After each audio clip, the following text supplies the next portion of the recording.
नमस्कार, आप देख रहे हैं जनगणमन और मैं हूं आपके साथ शीतल राजपूत। आज से करीब 1.5 साल पहले दिल्ली में बड़ी जीत के साथ आम आदमी पार्टी की सरकार बनी थी। तब लगा था इस सरकार को काम करने में कोई परेशानी नहीं आएगी, लेकिन इस दौरान केजरीवाल सरकार अक्सर ये आरोप लगाती रही कि केंद्र उसे काम नहीं करने दे रहा, हर काम में अड़ंगा डाल रहा है। पिछले कुछ दिनों से आरोपों की ऐसी सियासत और तेज हो गई है, जिसके बाद इस मुद्दे पर बहस जरूरी हो गई है। सवाल यह है कि क्या इस टकराव से दिल्ली की जनता का कोई फायदा होगा?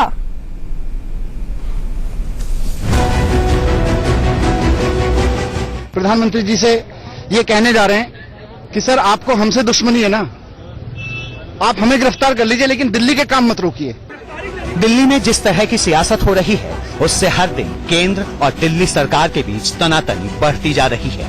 इससे न तो दिल्ली वालों का भला हो रहा है और न ही दिल्ली के विकास की गाड़ी आगे बढ़ पा रही है। अपने विधायक की गिरफ्तारी के मुद्दे पर केजरीवाल सरकार दिल्ली पुलिस पर भेदभाव का आरोप लगाती है तो अगले दिन दिल्ली के डेप्यूटी सीएम बिना FIR हुए ही सरेंडर करने PM आवास पहुंच जाते हैं। दिल्ली के लोगों को सेवा करने के लिए इतना भारी बहुमत से एक मौका दिया है, वो मौका को गवा के वो नाटक करते रहते हैं। हम लोग भी अगर केजरीवाल जी का हर बातों का जवाब देंगे तो हम भी तो शासन करने छोड़ देंगे। हर दिन नए नए मुद्दों को लेकर केंद्र और दिल्ली सरकार आमने सामने नजर आती है। कभी दिल्ली को पूर्ण राज्य का दर्जा दिलाने को लेकर रेफरेंडम कराने की बात होती है, कभी दिल्ली सरकार के बिलों को वापस लौटाए जाने का मामला सामने आता है, तो कभी आप विधायकों के ऑफिस ऑफ प्रॉफिट का मुद्दा टकराव की वजह बन जाता है। सवाल यही है कि ऐसी राजनीति से दिल्ली की जनता का भला कैसे होगा? आप पार्टी और सेंटर के बीच में जो ड्रामेबाजी चल रही है वो एक लिमिट उसकी वो पार कर चुके हैं। मुझे खतरा है कि अब ये जो मामला आहिस्ता आहिस्ता जिस तरह से बढ़ रहा है और जिस तरह से एक दूसरे के खिलाफ बदले की कार्रवाई से काम हो रहा है, ये दिल्ली पे कोई बहुत बड़ी आफत आने वाली है। जनगणमन में आज का सवाल यही है कि केंद्र से टकराव की राजनीति से जिंदा रहेगी आम आदमी party. Bureau report, India news. तो बड़ा मुद्दा जनगणमन में की बहस का और हमारे साथ एक खास पैनल इस पर बहस के लिए जुड़ गया है। मेरे साथ स्टूडियो में मौजूद है NK सिंह, वरिष्ठ पत्रकार, और साथ ही हमारे साथ जुड़ गए हैं ओम प्रकाश शर्मा, बीजेपी के MLA दिल्ली से, अनिल भारद्वाज कांग्रेस के प्रवक्ता भी हमारे साथ जुड़े हैं, और सोमनाथ भारती आम आदमी पार्टी के प्रवक्ता जुड़ रहे हैं। उनके साथ ऑडियो वीडियो कनेक्शन जुड़ रहा है, आप देख ही सकते हैं। सबसे पहले मैं चलूंगी ओम प्रकाश शर्मा जी के पास। शर्मा जी, ये बार बार कहना आम आदमी पार्टी का कि हमें काम नहीं करने दिया जा रहा, हमें काम नहीं करने दिया जा रहा, और आज हमने पूरा नाटक देखा। अगर आप ही के मंत्री ने उसे नाटक कहा है, किरण रिजिजू ने, तो हमने ये पूरा कई दिनों से हम देख रहे हैं और आज एक तरह से उसका फिनाले हमें दिखाई दिया। तो आखिर इसमें दिल्ली की जनता का फायदा कहाँ है? दिल्ली की जनता बेचारी कहाँ खड़ी है इस सबके बीच में? एक बिल्कुल न्यूट्रल ओपिनियन मुझे आपका चाहिए। आप भूल जाइए कि बीजेपी की बात कर रहे हैं या आम आदमी पार्टी की बात कर रहे हैं, बस दिल्ली की जनता के बारे में बताइए, कहां वो खड़ी होती है इस सबके बीच में? शीतल जी, दिल्ली का नागरिक होने के नाते मैं ये कहना चाहता हूं, आज से करीब 2 साल पहले 26 जनवरी से 2 दिन पहले जनपथ पर केजरीवाल जी ने 26 जनवरी को बाधित करने का प्रयास किया और उस वक्त उन्होंने ये कहा उन्होंने कि वो स्वयंभू अनार्किस्ट हैं। तो जो अनार्किस्ट हैं, अराजकतावादी हैं, कानून कायदे को मानते नहीं, संविधान की अवहेलना करते हैं। तो इस प्रकार के लोगों से कोई अपेक्षा और आदमी कर नहीं सकता। हर रोज जिस प्रकार का वातावरण उन्होंने दिल्ली में बनाया हुआ है, एक CM और डिप्टी CM के रूप में जो उस पद की जो मर्यादा है, उस मर्यादा के प्रतिकूल जो ये कार्य कर रहे हैं, इसको दिल्ली की जनता कभी माफ नहीं करेगी। सोमनाथ भारती, क्या आप मुझे सुन पा रहे हैं? जी, सुन पा रहा हूं। सोमनाथ जी, ये क्या है?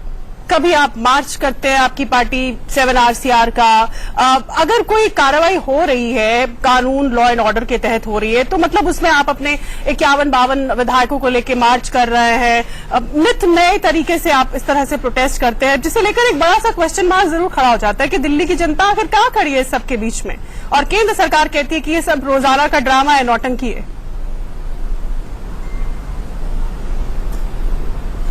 शीतल जी, बड़ा शुभ है कि आपने ऐसा सवाल पूछा, और आप इसको नौटंकी कहे, नाटक कहे। नहीं, मैं नहीं कह रही हूँ ये, चाहूंगा, मैं नहीं कह रही। किरण रिजिजू जो केंद्रीय एक सेकंड, चूंकि आप गृह राज्य मंत्री है, उन्होंने ये कहा है, ये मेरे वर्ड्स नहीं है। किरण जी भी कहेंगे और ओपी शर्मा जी भी कहेंगे, उनका तो धर्म है, उनका धर्म है। लेकिन देखिए, जिस तरह से ये चल रहा है, ओम प्रकाश शर्मा जी खुद बैठे हैं यहाँ पे, इन्होंने खुले सड़क के ऊपर एक जर्नलिस्ट को बोला अगर मेरे पास बंदूक होता तो मैं आपको गोली मार देता, ये साफ साफ कहा। उनको खूब हमारे गुस्से में आपका मुद्दा क्या है शीतल जी? किया गया। शीतल जी, देश में दो कानून है। शीतल जी, आज का मुद्दा क्या है? इसकी देश में हाँ, दो कानून मुद्दा है। की बात अपनी कर। पत्नी पे एक तरफ तो दिल्ली पुलिस को मिसयूज करके क्या करने आए हैं आप?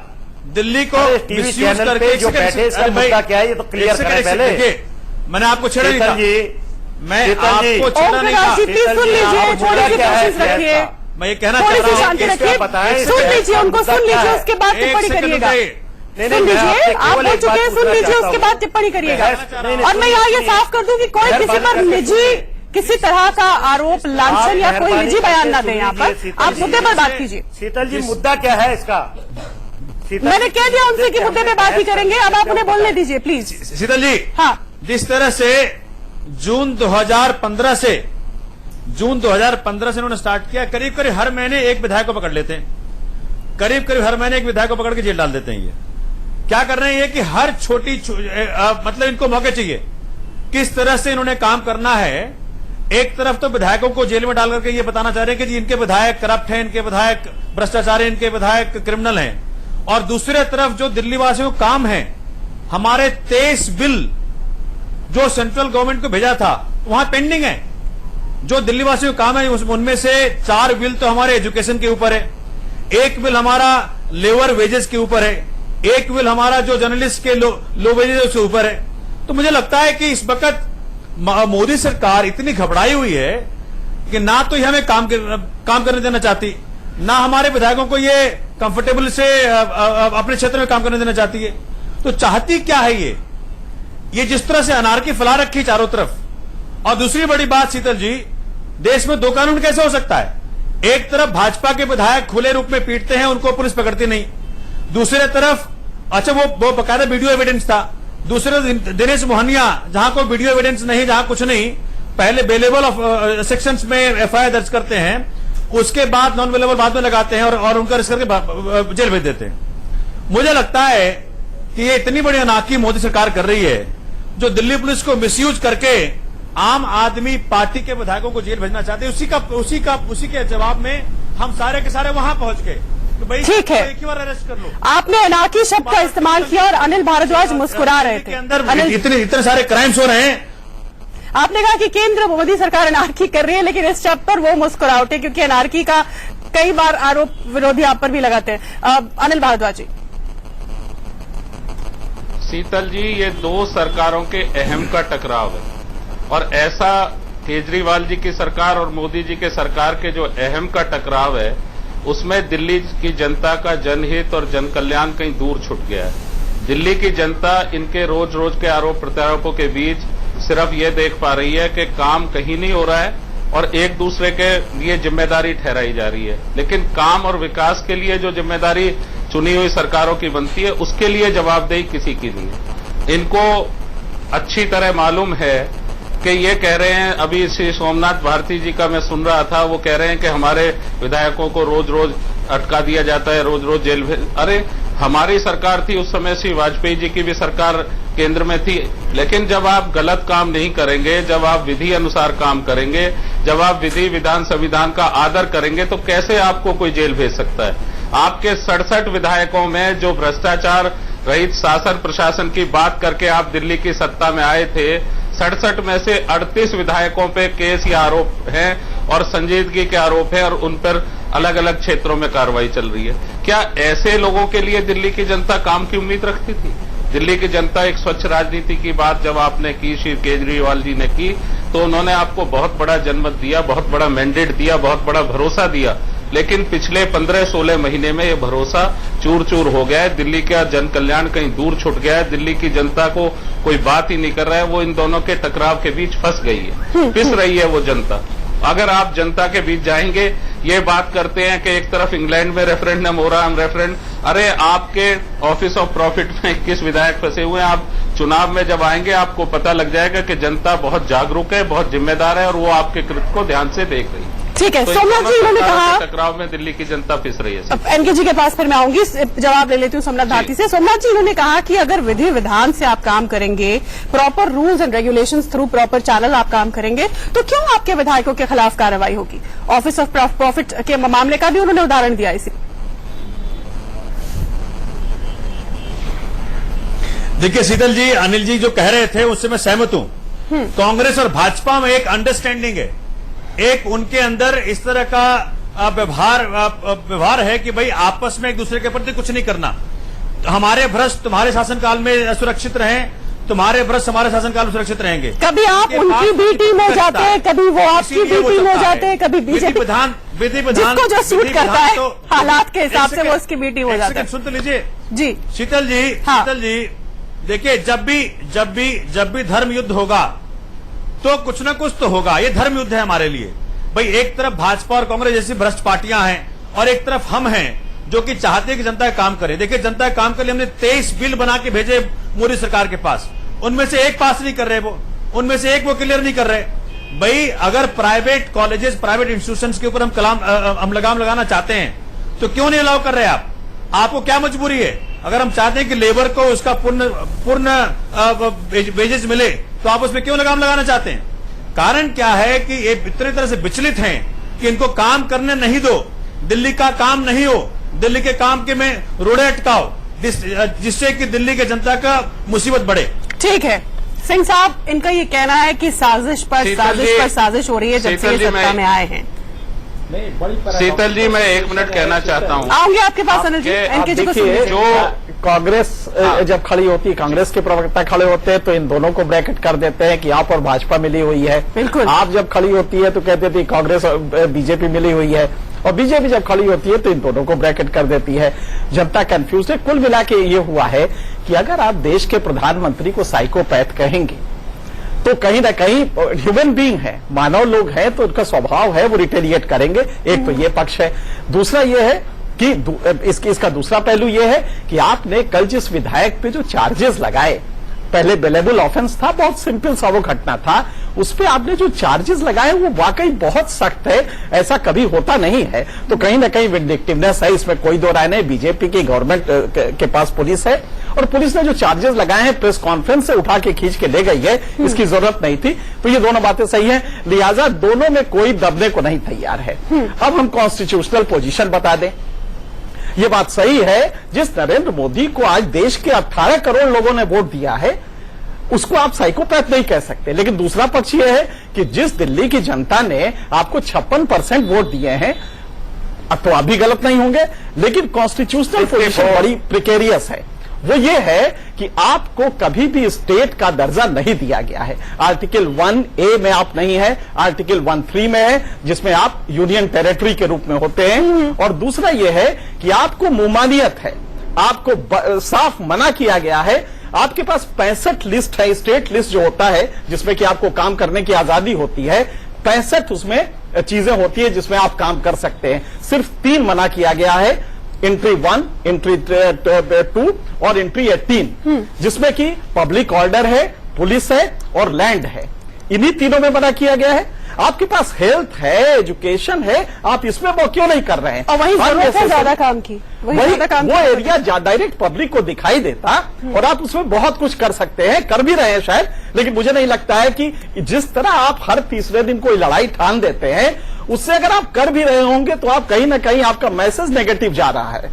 तो मेरा तो ये सवाल है कि जब जनता ने वोट दिया था, बड़े उम्मीद से दिया था, 56% वोट लेके आप आए थे, तो उम्मीद थी कि जो एंट्री 65 काम का आपको करने हैं, उसमें सिर्फ भारत के संविधान ने 3 काम ही आपसे लिए हैं। आप क्यों उसके पीछे पड़े हैं? उसकी जगह हेल्थ एजुकेशन में करें। लेकिन इसकी एक दिक्कत और भी है, म्यूनिसिपल कॉर्पोरेशंस बीजेपी के पास है, वहां पे ये कुछ कर नहीं पा रहे हैं क्योंकि वो बीजेपी के पास है, बीजेपी जैसे चाहती है वो कराती है। वहां कॉर्पोरेशन में जब इनके लोग कुछ कहते हैं तो कोई सुनता नहीं है। तो ये बात बिल्कुल सही है, लिहाजा लड़ाई एक डिफरेंट ट्रेजेक्टरी पे चली गई। अरविंद केजरीवाल से उम्मीद थी कि एक नया गवर्नेंस का मॉडल देंगे, विकास का एक नया ट्रेजेक्टरी देंगे। और आपके पास 63 काम तो आज भी है ना। आप एजुकेशन में बहुत कुछ कर सकते थे, हेल्थ में बहुत कुछ कर सकते थे। जहां तक बिल्स का सवाल है, अरे भाई सीधी सी बात है कि आपको मना किया गया है भारत के संविधान में कि आप बिना प्रायर अप्रूवल के बिल को नहीं भेजेंगे, तो आप क्यों भेज देते हैं? तो कन्फ्रंटेशन तो आप भी ले रहे हैं, कन्फ्रंटेशन आप भी ले रहा है। और अगर ले रहा है तो नेचुरली बीजेपी की गवर्नमेंट जो केंद्र में बैठी है वो रिटेलिएट कर रही है। वो भी उतना बड़ा दिल नहीं है, वो रिटेलिएट करेगी, क्योंकि आपने जिस तरह कन्फ्रंट, और डेमोक्रेसी कन्फ्रंटेशन से चलता नहीं है।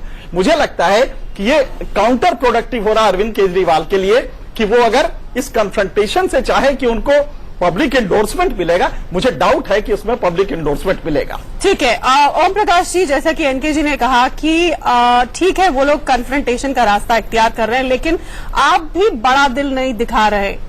कहीं ना कहीं आप तो केंद्र सरकार है, आपकी 18 लाख करोड़ का बजट है, कहीं ना कहीं बदले की भावना से छोटा दिल ग्रस्त दिखा रहे हैं? होकर आप कुछ ऐसी कार्रवाई कर रहे हैं, ऐसा उनका मत है। इस पर आपका जवाब चाहूंगी।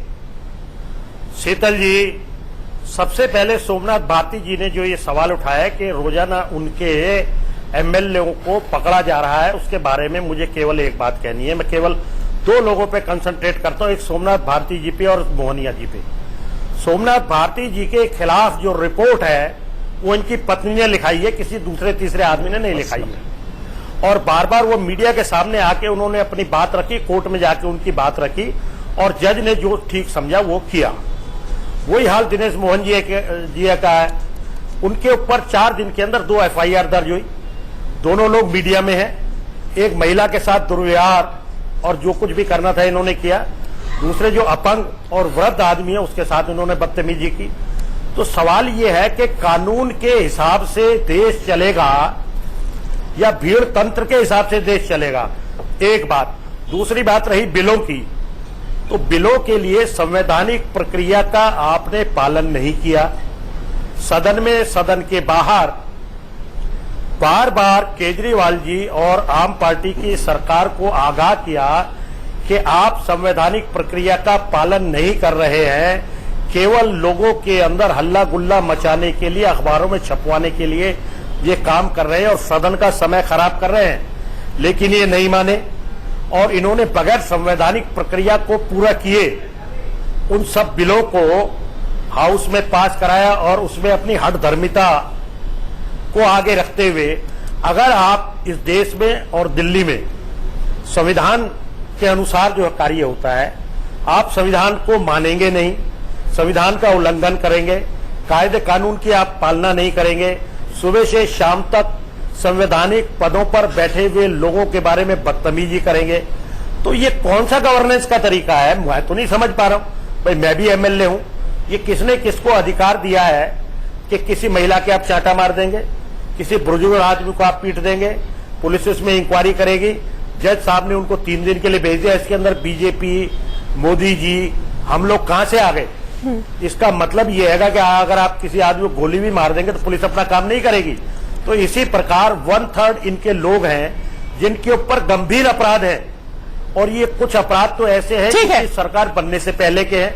ठीक है, तो इसका जवाब देते गंभीर हैं। अपराध आपके लोगों पर हैं तो भैया जेल और पुलिस से तो आपका वास्ता पड़ेगा ही। ठीक है, सोमनाथ जी, आप पर आरोप ये है आपकी पार्टी पर कि आप दादागिरी और कन्फ्रंटेशन का रास्ता इख्तियार करते आए हैं और कर रहे हैं बजाय गवर्नेंस के।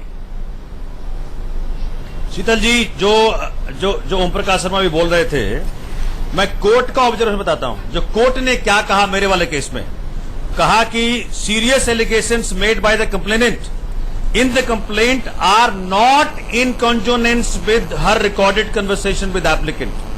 कहा कि recorded conversations on the point of dog bite and wrist slit reflect different versions. ऐसा कोर्ट का ऑब्जर्वेशन है। इसमें मसाला लगा करके जो भाजपा ने पुलिस को यूज किया, हम उसके तरफ इशारा कर रहे हैं। आप जेल यात्रा क्यों कराए थे? जो ओपी शर्मा जी आप जेल में तीर्थ यात्रा करने गए थे? इनका अपना ही। आप तीर्थ यात्रा करने गए थे क्या जेल में? भाई तुम्हारी पुलिस अरे किसी को मेरी भेज पत्नी, दो। आपकी पत्नी तो क्या आपकी है, आपने- पत्नी आपकी है वो। आज आप बताइए, वो आपकी पत्नी है, आज उनका आप बीजेपी बताइए से कोई चैनल लेना पे, देना नहीं है। देखिए, हम उस पे नहीं जाएंगे। अरे आपकी जो पत्नी है हमने उनका कोर्ट का बीजेपी से ऑर्डर क्या बता लेना दिया। देना है, मोदी जी से क्या लेना अब देना आगे है? बताता हूं मैं आपको। अरे सुनिए, आपकी पत्नी ओपी का, शर्मा सुनिए जी, पहले आपने- क्लियर कीजिए बात को। आपने सबके आपकी सामने- पत्नी का आपने बीजेपी सबके से, मोदी सामने जी से क्या क्या ये लेना बात देना नहीं है? कहा? कृपया बताएं। मैं अगर मेरे अच्छा, प्लीज पास मुद्दा मत होता तो भटकाइए। गोली मार देता। आपकी पत्नी ओम प्रकाश जी, सोमनाथ जी, मुद्दा मत भटकाइए प्लीज। बीजेपी से क्या आप मोदी जी से क्या ताजा लेना देना है? टकराव पर लौटे, ना तो ताजा आगे बवाल पर बताइए। लौटे? अब अब दूसरी वो बात। पुराने अरे मुद्दे पर कृपया मत जाइए बताइए प्लीज। सोमनाथ दूसरी जी, बात। ये पत्नी अब तो दूसरी बात। आपकी है ना? अभी उस मुद्दे को भूल जाइए, पत्नी छोड़ आपकी दीजिए है, उसे। पहले बता दीजिए। ताजा मुद्दे पर हम बात कर रहे हैं कि आखिर भाई, हो गया, इस बार-बार ये टकराव बात से ना दिल्ली की करें। जनता भैया, का हो क्या गया। फायदा अरे होने जा पत्नी रहा आप है? ही ये की है। टकराव की स्थिति अरे जो भाई, हो आए गया। दिन अरे पैदा आपकी हो रही है, पत्नी है, वाकई सबके मन में ये ख्याल है कि आखिर इससे दिल्ली की जनता कहाँ स्टैंड करे? बहुत उम्मीद थी जब अरविंद केजरीवाल को वोट मिले थे, तो बहुत उम्मीद थी। कभी भी आप डेमोक्रेसी में देखें 56% अगर वोट मिलते हैं तो बेहद उम्मीद के साथ जनता कुछ चाहती है। मेरे ख्याल से वो करना चाहिए था, और ये बात सही है। अब मान लीजिए कन्फ्रंटेशन है आपके एक एमएलए को, ये बात बिल्कुल सही है कि जो चार्जेस लगाए हैं, कल प्रेस कॉन्फ्रेंस से उठा के ले गए, वो चार्जेस बिल्कुल नहीं लगने चाहिए थे, वो कतई गलत है, क्योंकि उससे ज्यादा चार्जेस बीजेपी के लोगों ने किया है, नहीं लगा है। लेकिन अगर मान लीजिए चार्जेस लग भी रहे हैं तो आप सीधे प्रधानमंत्री क्या चले जाएंगे? आप प्रधानमंत्री क्या प्रदर्शन करेंगे? आप ये आरोप लगाएंगे कि नरेंद्र मोदी करवा रहे हैं। तो ये मुझे लगता है कि कलरेबल एक्सरसाइज है, ये अननेसेसरी कर रहे हैं, और ये एक गरिमामय पॉलिटिक्स के लिए, क्योंकि डेमोक्रेसी चलती है म्यूचुअल कोऑपरेशन पे, कन्फ्रंटेशन से चल नहीं सकती। तो आपका भी नुकसान हो रहा है, जनता का तो हो ही रहा है। आज 65 एंट्रीज, आपके पास 65 काम करने के एरियाज संविधान में दिए गए हैं, सिर्फ 3 लिया गया, उसमें से 63 में आप काम कर सकते हैं। लेकिन उसकी जगह अगर रोज कन्फ्रंटेशन करेंगे और हर तीसरे दिन हो रहा है, तो मेरे ख्याल से ये कहीं जनता के साथ बिट्रेयल है, और जो गवर्नेंस का मॉडल आपसे एक्सपेक्टेड था वो आप नहीं दे पा रहे। ठीक है, एक ब्रेक का वक्त है। सोमनाथ जी आपके पास आऊंगी और अनिल भारद्वाज से भी ये जवाब लूंगी कि आखिर कांग्रेस भी इस पूरे नाटक का, जो सब कन्फ्रंटेशंस का मजा लेती है कहीं ना कहीं, लेकिन जनता के बारे में उनकी तरफ से भी कोई स्टेटमेंट नहीं आता। और आखिर जनता यहां पर कहां स्टैंड करती है इस पूरे बवाल के बीच में, इस पूरी कन्फ्रंटेशन के बीच में? एक छोटा सा ब्रेक, देखते रहिए जनगणमन। एक बार फिर जनगणमन में आपका स्वागत है। अनिल भारद्वाज के पास चलूंगी, कांग्रेस के प्रवक्ता हैं। अनिल जी, आपकी पार्टी चलिए ठीक है, बिल्कुल हाशिए पर है, कहीं पर इस वक्त स्टैंड नहीं करती है, लेकिन ये जो टकराव की स्थिति बनती है, कन्फ्रंटेशन की स्थिति बनती है, जिसमें जनता का हित कहीं ना कहीं किनारे रख दिया जाता है, उसके बारे में नहीं सोचा जा रहा, ये क्यों नहीं आपकी पार्टी हाईलाइट करती? यहां से क्यों नहीं पकड़ते आप जनता को और दिल्ली को? आपके पास सुनहरी मौका है, ना तो कुछ खोने को है ना पाने को है। जी बिल्कुल बिल्कुल, नहीं बिल्कुल पाने को है, बहुत कुछ पाने को है। मैंने जैसा पहले कहा कि 2 सरकारों के अहम का टकराव है, वो ही रिफ्लेक्ट हो रहा था अभी टेलीविजन पे आपकी बहस में। दोनों जनप्रतिनिधि अपने निजी कारणों पे चले गए। हमने ये बड़ी जिम्मेदारी से कहा है कि 15 महीनों में हमने 15 सवाल इस सरकार से पूछे थे, एक का भी जवाबदेही कभी भी इनके यहां से नहीं आती। नंबर 2, जो आज आप बात कर रहे हैं कि हमारे विधायकों को इस तरह से अरेस्ट किया जा रहा है, इनके मंत्रियों को अगर खुद सोमनाथ जी यहां बैठे हैं, क्या बिना पढ़े लिखे अगर कोई कानून की डिग्री ले आएगा तो भाई उनके साथ क्या होना चाहिए? इन्होंने तो पार्टी से आज तक नहीं निकाला। आसिफ पे जो आरोप थे, जो इनके ही मुख्यमंत्री ने कहा हमने अपने आप हटा दिए, उन पर क्या कार्रवाई इन्होंने आज तक की? आप अपने अंदर अगर भ्रष्टाचार मुक्त अपने आप हटा दिए, उन पर क्या कार्रवाई इन्होंने आज तक की? आप अपने अंदर अगर भ्रष्टाचार मुक्त शासन और प्रशासन की बड़ी बातें इंडिया अगेंस्ट करप्शन के नारे से निकल के आए थे, तो दिल्ली की जनता आपको बड़ी गंभीरता से ले रही थी। लेकिन एनके सिंह जी, मैं कहूंगा कि 56% वोट जो इन्हें 15-16 महीने पहले पड़ा था कॉरपोरेशन के 13 बाई इलेक्शन में, वो 29% पे आ गया। इनका जो जनाधार है, लोग उससे छलावा महसूस कर रहे हैं। इन्होंने दिल्ली की गरीब जनता के साथ छल किया है। ऐसे लोग जिनको बेचारों को पेंशन से बहुत बड़ी उम्मीदें रहती थी, इन्होंने दिल्ली की जनता के उन कल्याणकारी योजनाओं को खत्म कर दिया है। और जनहित की बात ये बिलों में अपने कर रहे हैं। जनहित क्या, 400% सैलरी बढ़ाने के बिल इन्होंने उसमें भेजे हैं, वो जनहित का बिल है? क्या आप कह सकते हैं, जस्टिफाइड कर सकते हैं कि आप जस्टिफिकेशन तो छोड़िए, बार बार कह रहे हैं कि जनहित के बिल गए? अगर बिल गए हैं, जिस एक्ट की आप बात कर रहे थे, एनसीटी एक्ट 1991, क्या उसके प्रोविजन हमारे आईआरएस अफसर रहे श्री अरविंद केजरीवाल और इनकी सरकार नहीं समझती? क्या आपने जानबूझकर, मेरा आरोप लगा रहा हूं कि जन लोकपाल को जानबूझकर असंवैधानिक प्रक्रिया के तहत भेजा गया है। जन लोकपाल को बार बार मुद्दा बनाया जा रहा है, लेकिन इन पे जन लोकपाल, अगर सख्त जन लोकपाल या जन लोकायुक्त यहां दिल्ली में होगा तो इनके विधायक बहुत सारे और भी जेल के अंदर होंगे।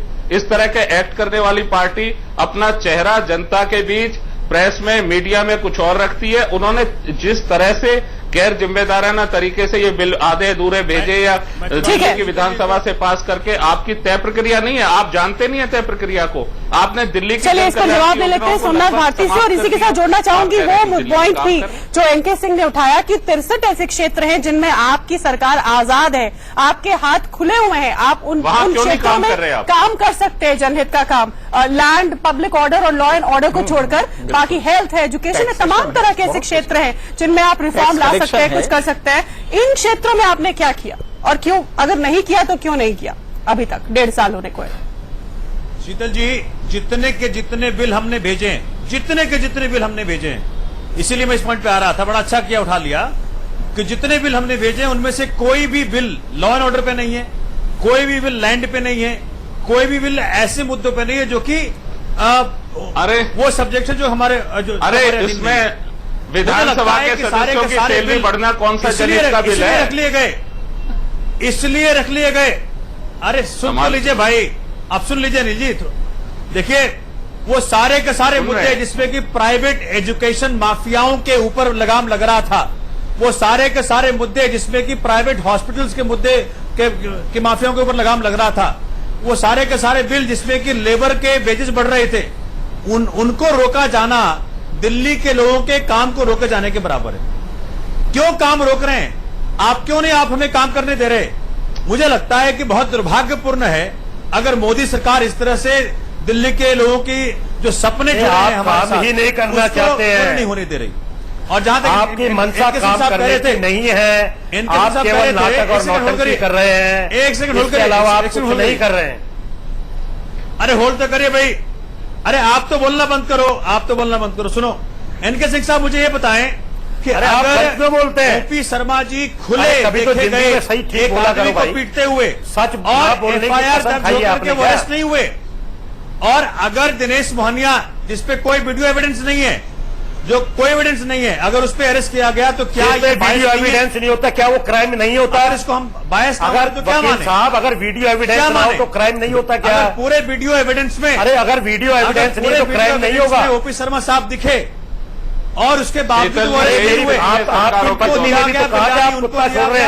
अच्छे अच्छे खाना ला करके, मुझे लगता है कि बहुत दुर्भाग्यपूर्ण है अगर इस तरह का रवैया दिल्ली हम जनहित की बात कर रहे थे सोमनाथ जी, प्लीज आप ओपी शर्मा पर निजी हमला छोड़ें, और ओपी शर्मा जी आप सोमनाथ भारती के मामलों या पिछले बैकग्राउंड जो भी चला है उसके बारे में बात करना छोड़ें, आप दोनों आज की डिस्कशन पर लौटे। और मेरा सवाल ये स्पष्ट था कि आम आदमी पार्टी के पास 63 ऐसे क्षेत्र हैं जहां वो काम कर सकते हैं दिल्ली की जनता के लिए, जहां पे रिफॉर्म ला सकते हैं, बहुत बड़ी क्रांति ला सकते हैं, लेकिन उसे सारे का सारे बिल्स जो केंद्र सरकार के पास है, सारे के सारे बिल्स उन मुद्दों पे हैं जो कि हमारे डोमेन में, हमारे अधिकार क्षेत्र में 4 गुना तनख्वाह बढ़ाना भी इसी में है। क्या तो फिर बिना अप्रूवल बिल क्यों भेज देते हैं? मैंने आरोप लगाया है कि ये पार्टी जानबूझ के जन लोकपाल को भी पास नहीं करना चाहती। नहीं, सेंट्रल गवर्नमेंट के प्रॉपर अप्रूवल एनसीटी एक्ट 1991 के तहत, जिसके तहत आपको संवैधानिक प्रक्रिया है, अगर ये लेफ्टिनेंट गवर्नर को भेजना चाहिए मसौदा, ये दे दिए होते with in a day, with in 2 days. नहीं, लेफ्टिनेंट गवर्नर के पास मसौदा भेजना कानून के तहत आपको है। दिखाइए मुझे सिंह साहब। नहीं बिल्कुल वो उसके लिए प्रायर अप्रूवल की जरूरत होती है। देखिए एक बेसिक बात समझने की जरूरत है कि इनका दर्द हम समझ सकते हैं, लेकिन फैक्ट ये है कि दिल्ली कोई स्टेट बनाया ही नहीं गया है। दिल्ली को अगर आप असेंबली की तरह फंक्शन कराएंगे तो वो अधिकार आपको नहीं है, आपको हर बिल के लिए अप्रूवल चाहिए। फिर मैं दूसरी बात कह रहा हूं, आपके पास सबसे बड़ा टैक्सेशन का एरिया है वैट, आपका 80% उससे आता है। अगर वैट में आप प्रॉपर रियलाइजेशन करते हैं तो आपको रेवेन्यू की कोई दिक्कत नहीं होगी। अब उस रेवेन्यू को आप हेल्थ में, आपके पास जो मेजर सोर्स है जिससे पब्लिक को बहुत कुछ लाभ होगा, वो एजुकेशन है, हेल्थ है, फ्लाईओवर्स है। आपको याद होगा शीला दीक्षित ने बहुत सारे फ्लाईओवर्स बनाए थे, उससे आज दिल्ली की तस्वीर बदली है। बिल्कुल। उसके बावजूद वो हार गई सरकार। लेकिन आज आपके पास ये तमाम एरियाज, और हम लोग को उम्मीद है कि हेल्थ में और एजुकेशन में बहुत बड़ा स्कोप होता है, जिसमें कि पब्लिक डिलीवरी का बेस्ट वो पैमाना माना जाता है। अगर हेल्थ में आप 1.5 साल में कुछ करें तो मेरे ख्याल से कन्फ्रंटेशन की जरूरत ही नहीं पड़ेगी, क्योंकि प्योरली आपका डोमेन है। मुझे नहीं लगता कि हेल्थ के लिए कोई नए बिल की जरूरत है। नए बिल वेट कर सकते हैं, लेकिन 1.5 साल में जो एग्जिस्टिंग बिल है उसमें तो आप बहुत कुछ इंप्रूव कर सकते थे। ये जो रोज कन्फ्रंटेशन हो रहा है, इससे ये लग रहा है कि एक दिल्ली में एक ऐसी सरकार है जो रोज लड़ती रहती है। और ये बात हो सकती है कि केंद्र से इस तरह का दबाव आपके ऊपर हो, लेफ्टिनेंट गवर्नर आपकी बात नहीं सुन रहे, ये भी सही है। लेकिन कम से कम इतना तो हो जाए कि नहीं साहब, इन सब के बावजूद हम कुछ सेक्टर्स हैं जिसमें काम कर रहे हैं। तो मेरे ख्याल से उसकी आपका जो सारा टाइम जा रहा है वो इस कन्फ्रंटेशन में जा रहा है, या ये मैसेज जा रहा है कि आप सिर्फ कन्फ्रंटेशन करते हैं। मेरे ख्याल से प्रजातंत्र के लिए ये बहुत पॉजिटिव नहीं होगा। सोमनाथ जी, इनके सिंह साहब, ऐसा है कि देखिए, आपने कहा स्वास्थ्य के क्षेत्र में सरकार ने फिनोमिनल काम किया है। पहली बार सारी की सारी दवाइयां, सारे के सारे टेस्ट मुफ्त होते हैं। आप जाके किसी भी अस्पताल में जाके देख लीजिए। और ये शिक्षा के क्षेत्र में हमने करीब करीब ऐसा वहां पे माहौल बनाया है कि आज के तारीख में प्राइवेट स्कूल्स भी घबरा रहे हैं कि यहाँ पे अगर इतना अच्छा काम होगा तो हमारा क्या होगा। पहली बार हिंदुस्तान के अंदर सरकारी प्रिंसिपल्स को अब्रॉड भेजा गया कि जाके देख के आइए, मुझे बताएं कब ऐसा कहां हुआ। पहली बार प्रिंसिपल्स कैम्ब्रिज गए और वहां से सीख के आ रहे हैं कि क्या क्या हो सकता है। सरकारी शिक्षा में, सरकारी स्वास्थ्य में जो काम हो रहा है सिंह साहब, 1.5 साल लगता है कि ये काबिल तारीफ है। और जिस तरह से हमने पीडब्ल्यूडी के फ्लाईओवर्स में करप्शन से पैसे बचा लिए, जहां 350 करोड़ का फ्लाईओवर बन रहा था, ये केवल झूठ है, झूठ के अलावा और कुछ नहीं है। 125 करोड़ बचा लिया। ये केवल मुझे लगता है कि इस तरह के काम कभी नहीं हुए, और ये काम होने से ही मोदी सरकार घबरा रही है। इस तरह का भ्रष्टाचार और अनार्किस्ट और नक्सली कभी दिल्ली में नहीं आए। आनंद भारद्वाज कुछ कह रहे हैं। शीतल जी, स्वास्थ्य पे अभी सोमनाथ भारती जी ने अपनी बात रखी। मैं बड़ी विनम्रता से इनको और इनकी सरकार को कह रहा हूं, केशवपुरम दिल्ली में एक क्षेत्र है, लॉरेंस रोड जिसे कहते हैं, उसके मेट्रो स्टेशन के सामने एक पोलो क्लिनिक इन्होंने लिखा, नए वर्ष में जो इन्होंने ऐड दिया, आम आदमी पोलो क्लिनिक नया शुरू किया गया है। मैं आपको जिम्मेदारी से आरोप लगा रहा हूं, 2005 में जब डॉक्टर योगानंद शास्त्री हेल्थ के मिनिस्टर थे, मैं उस क्षेत्र का प्रतिनिधित्व करता था, वो त्रिनगर का हिस्सा था, वो डिस्पेंसरी मैंने शुरू की थी, और आज तक वहां पत्थर लगा हुआ है। एक भी नया कोई मेडिकल या पैरामेडिकल स्टाफ वहां नया नहीं आया, कोई मशीनरी नहीं आई, सिर्फ एक बोर्ड लगा के कह दिया गया कि ये नया आम आदमी पोलो क्लिनिक है। मैं बिल्कुल जिम्मेदारी से आरोप लगा रहा हूं, आप उसको चेक करा लीजिए। अगर इस तरह के स्वास्थ्य केंद्र खोले जाएंगे, पूरी जिम्मेदारी से ये कहता हूं, 5 लाख नहीं 2000 में भी हमारे मोहल्ला क्लिनिक्स, पोलो क्लिनिक्स में कहीं कोई कमियां नजर आती हो तो मैं आपको जो बात कह रहा हूं उसका जवाब दीजिए ना। बड़ी बात अगर आप देखें, अरे मैं नाम दे रहा हूं आपको भैया, पूरे आपको मैं, आप जाके देखिए वहां पत्थर लगा हुआ है। देखिए मैं क्या कह रहा हूं आपको। अरे भैया आपको आप पहले मेरी बात सुनिए। मैंने विनम्रता से सोमनाथ जी आपको जिम्मेदारी पूर्ण आरोप लगाया। आप चेक करिए और पहले जवाब दीजिए। आप कह रहे हैं कि हमने 24 में खोल दिए, क्या बात कभी पढ़ाई भी कर दिया करें, अच्छे को अच्छे बोला करें। यहाँ पहुंच रहा है, मुझे इसका मतलब नहीं है। मैंने आपको जो स्पेसिफिक उदाहरण अभी अनिल भारद्वाज ने दिया है सोमनाथ जी, वो उनका देखा हुआ एक्सपीरियंस्ड उदाहरण है, उन्होंने खुद देखा है। मेरा बनाया हुआ इलाके की बात कर रहे हैं अपने, वो मेरा बनाया हुआ है। इसका जवाब दे, क्या बात कर रहे हैं? आपने क्या किया नहीं किया, ये सब छोड़े। नहीं तो नहीं, अगर अरे भाई, अगर आपको कहीं कुछ गलत नजर आया, कहीं आपने कंप्लेन किया नहीं किया, जहां तक मेरी जानकारी है, अरे जहां तक नजर आया, तो राजनीति ना करें। जितने पोली क्लिनिक है, क्यों जितने आप राजनीति करें, जितने आप गलत काम पे राजनीति करें, हम राजनीति भी ना करें, सारे के सारे काम कर रहे हैं। आप बहुत दूध के धुले हुए हैं। अरे आप राजनीति करें और कोई राजनीति भी ना करें। आप तो कह रहे थे हम राजनीतिक दल नहीं है, हम तो रिफॉर्म्स लाएंगे दिल्ली में। ये रिफॉर्म्स है दिल्ली में। चलिए एक ब्रेक का वक्त है, ये रिफॉर्म ब्रेक के बाद अपने सारे पैनलिस्ट से जानने की कोशिश करें। जनगणमन में एक बार फिर आपका स्वागत है ब्रेक के बाद। तो एनके सिंह साहब, ठीक है कन्फ्रंटेशन होता है या वो लोग बीजेपी या केंद्र सरकार बदले की भावना से काम कर रही है या ये लोग बिना मतलब के ये सब सिचुएशन पैदा करते हैं, लेकिन ये भी तो आप देखिए ना कि आप जनमत संग्रह की मांग आप कर रहे हैं, ये कहां तक जायज है? इस तरह की बेतुकी ये जो नित नई चीजें उठा देती है आम आदमी पार्टी। नहीं, देखिए बड़ी सीधी सी बात है कि डेमोक्रेसी के जो फंडामेंटल्स है उसमें इंस्टीट्यूशंस म्यूचुअल कोऑपरेशन से ही चलते हैं, कन्फ्रंटेशन से बिल्कुल नहीं चल सकते, क्योंकि लॉ का इंटरप्रिटेशन सब्जेक्टिव होता है। यहां पे बड़ी सीधी सी बात है, जैसे आपने रेफरेंडम की बात कही, रेफरेंडम के बारे में आज आप ब्रिटेन का उदाहरण ले रहे हैं। आपको मालूम है कि ब्रिटेन की जितनी टोटल पॉपुलेशन है उससे ज्यादा गुजरात की पॉपुलेशन है। तो छोटे छोटे यूरोपियन कंट्रीज में आप रेफरेंडम करा ले, ये अलग बात है। ऑस्ट्रेलिया बहुत शौकीन है कराने का, ऑस्ट्रेलिया नंबर 1 पे स्विट्जरलैंड रहता है, ऑस्ट्रेलिया रहता है, लेकिन भारत ऐसे कंट्री में ये कंसेप्ट, और वो भी रिप्रेजेंटेटिव डेमोक्रेसी में। भारत की जो डेमोक्रेसी है वो डायरेक्ट डेमोक्रेसी नहीं है, रिप्रेजेंटेटिव डेमोक्रेसी है। इसमें आपके लिए वोट होता है, और अगर आपको लगता है कि बहुत बड़ा जन इशू है तो आप जन आंदोलन करें ना, आप पार्टी जन आंदोलन बड़ा कराए ताकि कल बीजेपी सरकार में ना आ पाए। इस इशू पे इतना बड़ा मुद्दा बना दीजिए। लेकिन आप जो रेफरेंडम कह रहे हैं, एक तो ये हिटलर, आपको याद होगा कि हिटलर ने इसी का इस्तेमाल किया था। आज आप जरा सोचिए कि कल एक इलाके में कहा जाए कि नहीं साहब, या पूरे देश में बीजेपी कहने लगे कि साहब राम मंदिर बनना चाहिए, रेफरेंडम करा लीजिए, तो वाकई रेफरेंडम में जीत जाएगी, तो क्या राम मंदिर बन जाएगा? तो अदालत कहां जाएंगी? सेकुलर फैब्रिक कहां जाएगा? लिहाजा रेफरेंडम बहुत रेयर केसेस में, और इंडिया ऐसी डेमोक्रेसी में रेफरेंडम का तस्वुर करना गलत है।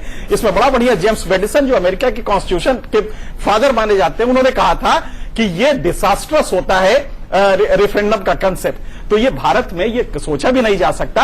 मेरे ख्याल से अरविंद को ज्यादा कंसंट्रेट करना चाहिए अपने गवर्नेंस पे। एक नया मॉडल दे, इंटेलिजेंट है, जी जी, पढ़े लिखे, एक नया गवर्नेंस का मॉडल दे, बजाय इसके कि हर तीसरे दिन ये कन्फ्रंटेशन करें। बिल्कुल। आखिरी 1 मिनट हमारे पास बचा हुआ है और मैं बीजेपी और आम आदमी पार्टी दोनों से छोटा छोटा रिएक्शन लेना चाहूंगी कि कहीं कुछ सकारात्मक पहल करेंगे आप लोग, कहीं पर कोई बीच का रास्ता खोजने की कोशिश करेंगे आप? दोनों पार्टी। पहले ओम प्रकाश जी इसका जवाब दें, फिर सोमनाथ जी।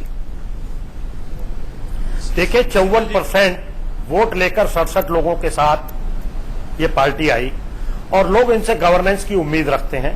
अपने अहंकार और हठधर्मी को छोड़ें, कायदे और कानून के अनुसार काम करें, संविधान का पालन करें और जनता के हित में अच्छे काम करें। प्रकाश जी, कुछ जिम्मेदारी तो आपके पार्टी की भी बनती है। करते हैं अब जब ये बिल नहीं, जब ये बिलों की बात करते हैं, ये संविधान का पालन ये करेंगे, मैं नहीं करूंगा। दूसरी बात, ये बार बार जनहित की बात करते हैं। एमएलए की तनख्वाह 4 गुना बढ़ाना ये जनहित में नहीं है, ये लोगों को बरगलाते हैं। तो लोगों को बरगलाना छोड़िए और गंभीरता के साथ दिल्ली को गवर्नेंस देने की सोमनाथ जी, आखिरी 10 सेकेंड है आपके पास। क्या कुछ उम्मीद हम जनता को दे इस बहस के आखिर में? दिल्ली ने उनको 7 एमपी दिया, इसी दिल्ली ने भाजपा को 7 एमपी दिया लोकसभा में। विधानसभा में मुझे आम आदमी पार्टी को 67 एमएलए दिया। मुझे लगता है कि दोनों को समझना चाहिए। देखिए, माननीय मोदी जी को देश संभालना है, हमें दिल्ली संभालने दें। जिस तरह से हम दिल्ली वासियों के लिए काम करना चाहते हैं, हमें करने दें। हमारे बिल पास होने दिल्ली 125 करोड़ लोगों की है, दिल्ली वालों। चलिए, आप सभी का हमारे साथ जुड़ने के लिए बहुत बहुत धन्यवाद। एक बार फिर ये लोग झगड़ने की तरफ बढ़ रहे हैं, लेकिन शो का वक्त खत्म हो चुका है। आपकी राय इस मसले पर क्या है? आप मुझे ट्वीट कीजिए शीतल राजपूत 05 पर। फिलहाल इतना ही, लेकिन इंडिया न्यूज पर खबरें लगातार जारी है।